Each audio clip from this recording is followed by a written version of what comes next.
Welcome back to Growth Lab Sessions. I'm Joao, CEO of Stealth White Label Agency, and today we're talking about most service businesses and agencies underestimate, which is building a media infrastructure. Our guest today is Vic Martinez, founder of Breadcrumbs. And what makes Vic different is that he spent the last 7 years not just refining a framework to produce content, but to build authority-driven ecosystems. If you look at his websites and his brand, he is showered with testimonials and people that love his work. And he's done amazing content for all of his clients. Check out his page. It's super awesome. You see a lot of his work and it's really beautiful. And now he's taking this framework into a custom GPT to help founders build and launch their own shows with clarity and structure. Vic, welcome to Growth Lab Sessions. Are you ready to take it to the lab? Ready, baby. All right, awesome.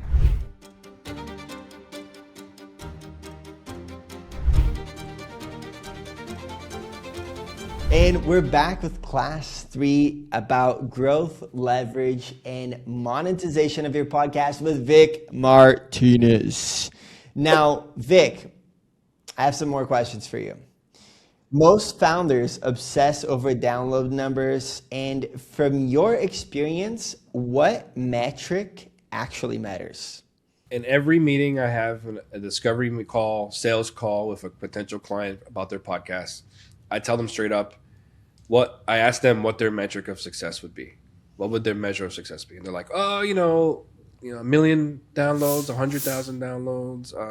I'm like, great, I'm not for you. And they're like, why? I was like, I can't guarantee you any views at all. And most likely you're going to get 10 listens on your first episode, maybe less. The metric that actually matters in a leveraged podcast, not just a podcast, because you can be a famous TikToker and go start a podcast and you'll get views. Like, what's that? The Haktua girl? Yeah. She went viral on TikTok for her joke, and then someone came in and gave her a podcast to produce it, and she's just interviewing people, right? Call Her Daddy, same thing. Good for them. But that's not a leveraged podcast. A leveraged podcast, the metric that actually matters would be customer acquisition, like versus lifetime value. So downloads don't really matter unless they turned the right aligned buyers.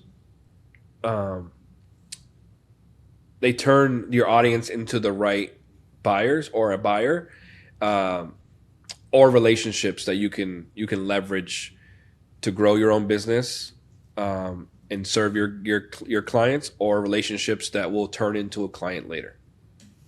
I love that. I would say that I would finish that thought with like downloads and views and listens and volume is noise, and alignment is the currency. Woo! Woo! Bars. I didn't sound clip. Clip that. Okay, cool. So that's a sound clip editing team. Text hook for sure. Text hook. Cool. And I learned that terminology from you actually. Text hook. So text hook. I saw you don't post anymore without a text hook. Yeah, I take a few notes. So I really love that. Now, I think one very challenging thing for people to measure that metric is like, if more experienced people that are listening to this and already run like ads, right? They already have content being posted on other platforms. And they already have like a bunch of calls that are coming in from different sources. How do they know what call is coming from YouTube? Because you can put a UTM on YouTube, right? On like description, I can put UTM, source, YouTube, medium, like episode number, whatever, Vic Martinez. Now, maybe somebody just, types in like Stealth White Label on their browser and comes in as like organic or direct traffic, right? Then like, how do I measure that?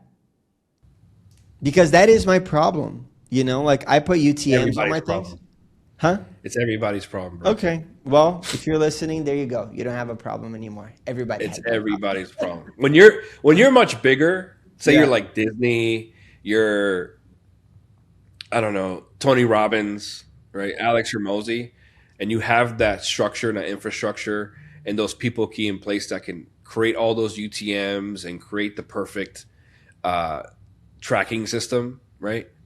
They still have a problem because I can listen to a podcast like, oh, this is exactly the problem I have. I trust this guy. I'm gonna reach out to him. I may not even click in the description notes for a link. I'm gonna go and find them on Instagram. I'm gonna go to YouTube. I'm gonna go to their website, Google them, and then I came from the podcast, but you wouldn't know. What I like to do is every time I get on a sales call or a coaching call or something, and say, "Hey, how did you hear about us?" And then write it down. Have a system to track that. You're really good at systems, I see, from your behind the scenes and of your meetings and stuff. I would do that. Anytime you get on a sales call, someone gets on a sales call, how did you hear about us? And then submit that somewhere. Yeah. Yeah, we used to do it and then we kind of stopped. So, and then we have it doesn't in get our measured, like, you know. questions. It doesn't get measured, man. Yeah. Yeah. All right, sweet. I think that kind of that does work actually, and I agree with it. Like that's the metric that you should be really paying attention to, because if you're looking at vanity metrics, good luck. You're gonna cry every day because you're gonna put so much work into your podcast and you're gonna get very little views, and it's not gonna feel like it's worth it. But everybody. Followers. Everybody feels like that. And so if everybody feels like that and everybody gives up and everybody, like most people give up after episode 6, that's a good thing.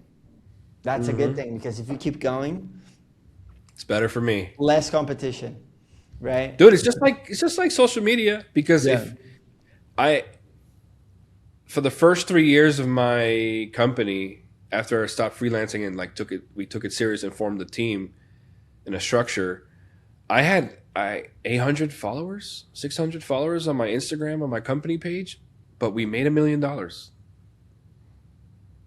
So is there a direct correlation? Maybe. Does it help to have 1 million followers? That could have been 10 million maybe. But you don't necessarily need to have 1 million views or 1,000 followers to make money. That's so true.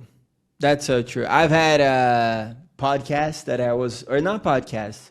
I posted a video on YouTube that I promoted a lot that was about a transformation. It was like how to launch your agency from 0 to 100K, right? And I'm going to walk you step by step how you can launch your agency from 0 to 100K. And so that video actually got me more leads than probably like more leads of people that I don't know that just watched the content and came to book a call directly from the UTM link than like most of my podcasts that were just like random chit chat with agency owners. You know? Exactly. Yeah. So it's exactly what we're talking about. You had a belief, you had the right audience, you had a problem, and you showed how to solve it. You provided value, and then they still wanted more. You're not doing that in your podcast. Now, how should agency owners think about inviting guests to their podcasts? They should think strategically, right? Sometimes it's a crutch, right? It could be where like, oh, I know this guy, I know this gal, they have 100,000 followers. Let me invite them on and we can talk about how they did it. And hopefully they'll cross post and they'll bring listeners to me, hopefully a client to me. That's one way to do it. It's not strategic and it's not the most efficient for your pipeline. What I recommend is when you build your podcast outline first for your season, if one episode is going to be about objections, One episode is going to be about a specific problem that you solve. Then bring on someone that is in your ecosystem that will still drive traffic to your offer, to your whatever you have, a service or a product or a store or whatever, and go through that problem and how it's solved with that person. Like I mentioned earlier, I think in class 2, that if you have an episode about the problem and pain point of scaling and delegating that every agency owner has, at least in the beginning, maybe even up until they get $1 million a month, bring me on. We'll talk about that specific problem. And then I'm going to, talk about how the limiting beliefs that I had, that took me from A, to not delegating and scaling, to scaling and delegating. But then also, 2, you get a testimonial out of it, and you help build trust quickly, because I'm going to talk about how you help me scale and delegate. So then that's the perfect guest. If you can't find someone that can help you do that for that specific episode that you planned, then just do it yourself. Or bring in someone from your team that is the expert of that side. Yeah. Ooh, I love that. That's a hot one. Guys, that's a hot one. That's a hot one. Now, if you're thinking about inviting your guests, listen to that, play that again, because I'm gonna take a page from that playbook. And so, so I guess it's so if you're thinking about the guests you're inviting on, right? You can think about it in different ways. Like, person that has the knowledge to talk about what you want them to talk about, right? Which is, I feel like it's what you just described. And then you touched on exposure or like relationship arbitrage a little bit. Do you think about that very much? Like a lot? Do you think about that a lot? Yeah, I'd like that as a vehicle or strategy for a podcast, because I think you're doing that now. It's smart. You're getting agency owners as your ideal customer for your offer and your service, and you can build a relationship with them. It's great for that, but it's a little slower, right? I think you could do some tweaks and you can make it faster from podcast episode to pipeline. But back in my sales days, man, if I had reached out to someone, cold call, and say, "Hey, can we sit down and talk about how my software as a service can help you solve this problem, or how my loyalty program can help you this, or my POS system can help you with this," no one's going to want to sit down because they don't want to be sold to. But if I reached out and said, "Hey, I respect and admire how you built your 3-restaurant empire or your coaching business, and it really resonates with me on how you're a first-generation American just like me. I have a podcast about this. I would love to have you on and share your story." Which one are they going to want to do? They want to feel special. If you're strategic enough, now you build a relationship and you can sell them on something, right? I have a client. They own a printing press, like a book press, like a publishing press. So they own a publishing press, and they were getting 10 views, 100 views, 300 views on their podcast. They're on season 5 with us. They've been podcasting with us since 2022. It's 2026 now. And they don't crack 1,000 views on their podcast episodes, but they keep going. What we figured out with them is we helped them realize that they can use their podcast to, 1, build a relationship and do some value adds to their current authors, right? Like, not only am I going to help publish your book and help you market it and get you sales, but I'm going to bring you on this podcast and give you some content, right? And build that relationship and keep it as a nurturing piece in the funnel for their next book. And they're using it to reach out to authors, poets that they want to work with and publish their book, to be that sales call. They're like, "Hey, we respect your work, we admire your work," and they bring them on, and then that opens the gate to start talking about how they can build a product for them, and then they can take a piece of that and make some money and publish their book. So it's part of their sales funnel. If they don't reach out the traditional way, they'll use their podcast, leverage their podcast to be that sales call. Okay, amazing. Now, in terms of like when you think about walking us through how the podcast becomes a client acquisition tool, right? We talked a lot about how it becomes a client acquisition tool. I think that's already done. I feel like that was like the whole theme of this conversation. Like that's what a leveraged podcast is about. It's like a client acquisition tool, correct? Okay, awesome. Now, what about like a trust accelerator? Like, let's say you have a company that wants specifically to build trust, right? I guess the end goal is to be an acquisition tool, but like, let's say they just want to build trust because like their whole market, is like saturated with BS and they feel like there's someone that does it differently. And so they want to build trust around it. How does this strategy change? Well, how do you build trust now with someone that you met on the internet, someone that you want to date, right? Or someone you want, and a coworker, a boss? Like, how do you build trust now? And Spend more time with them? Spend more time with them, learn about them, find common ground that you can relate to and resonate with and bond over, right? Even if it's trauma bonding, right? That's how you really build trust, and you do it over time. It's not an overnight thing. That's why I love podcasts so much, because it's not a 5-minute YouTube video. It's a 38-minute, 45-minute, an hour-long conversation, and you're a fly in the wall there. So you can leverage podcasts by, if someone finds you, they're like, I think this guy understands my problem. He might be able to help me solve this, but I don't know if I want to give him $12K, $15K, $5K, $2K, right? $500. I'm going to do my research and go listen to his podcast, all his YouTube videos. And if he has 12 episodes about how he can solve my problem, and I'm like, yes, that's exactly how I think I can solve my problem. Oh, that makes a lot of sense. Text hooks, right? Like that makes a lot of sense. Oh yeah, we should run ads to a funnel. We should have an offer for our podcast. You build trust over time, right? Because you're late. That's why podcasts are perfect for it. Name another medium where you can spend 8 hours with someone easily.